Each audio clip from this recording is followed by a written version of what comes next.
جیسا کہ آج کل گفتگو چل رہی تھی، آج کل کا موضوع تھا کہ جن ملعونین نے کربلا میں سید الشہداء امام علی مقام علیہ السلام پر مظالم ڈھائے ہیں، ان ملعونین کی زندگی ہی میں ان پر اللہ تبارک و تعالیٰ کی جانب سے عذاب آ گیا۔ ایک ملعون کے بارے میں سنیے گا، ایک ملعون کے عذاب کے بارے میں سنیے گا، جس کے خواب میں رسول خدا حضرت محمد صلی اللہ علیہ وآلہ وسلم نے خواب میں اسے آگے سزا دی ہے۔ بہار الانوار جلد نمبر 2 مترجم پیج نمبر 429 اور دوسری کتاب الدمۃ الثاقبہ جلد نمبر 2 مترجم پیج نمبر 351 پر نقل ہے۔ لہوف میں ابن طاؤس ابن ریاح سے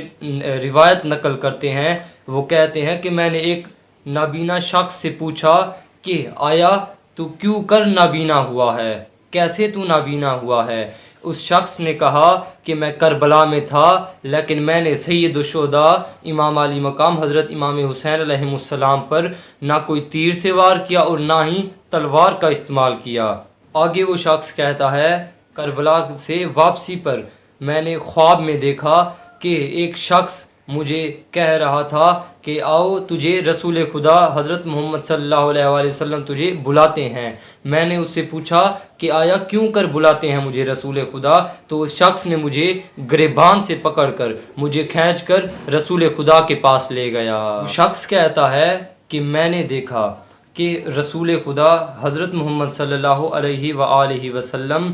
پریشان حال اور غمگین حالت میں تشریف فرما ہیں، بیٹھے ہوئے ہیں۔ وہ شخص کہتا ہے کہ رسول خدا صلی اللہ علیہ وآلہ وسلم کے ہاتھ میں ایک چھڑی تھی اور حضرت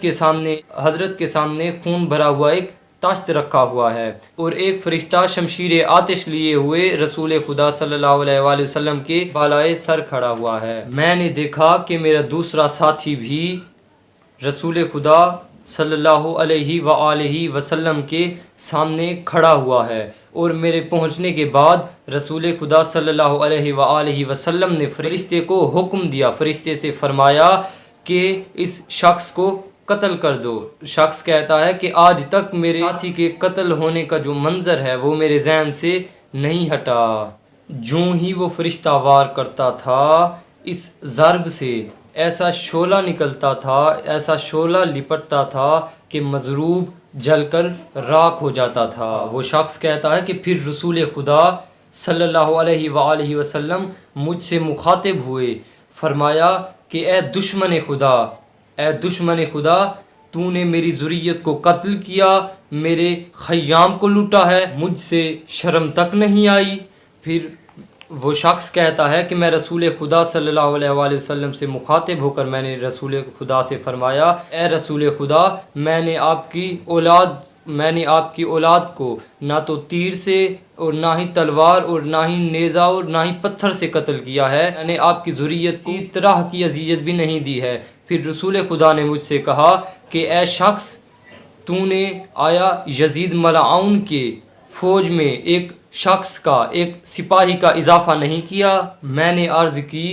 کہ یا رسول اللہ، یہ جرم تو مجھ سے ہوا ہے۔ پھر رسول خدا صلی اللہ علیہ وآلہ وسلم نے فرمایا کہ میرے قریب آ، الیہ میرے قریب آ۔ پھر میں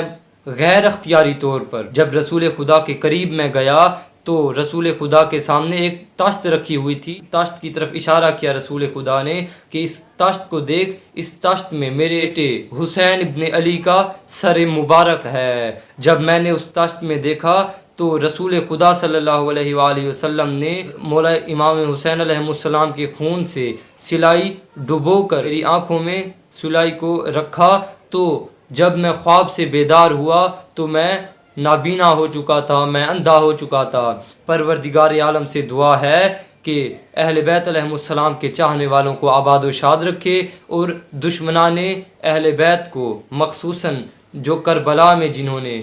امام علی مقام اور اہل بیت علیہ السلام پر مظالم ڈھائے ہیں، انہیں نیست و نابود فرمائے، اور ان سے بھی زیادہ ان ملعونین کا انجام فرمائے، اور ہادی برحق جلد از جلد ظہور فرمائے۔ الا لعنت اللہ علی القوم الظالمین۔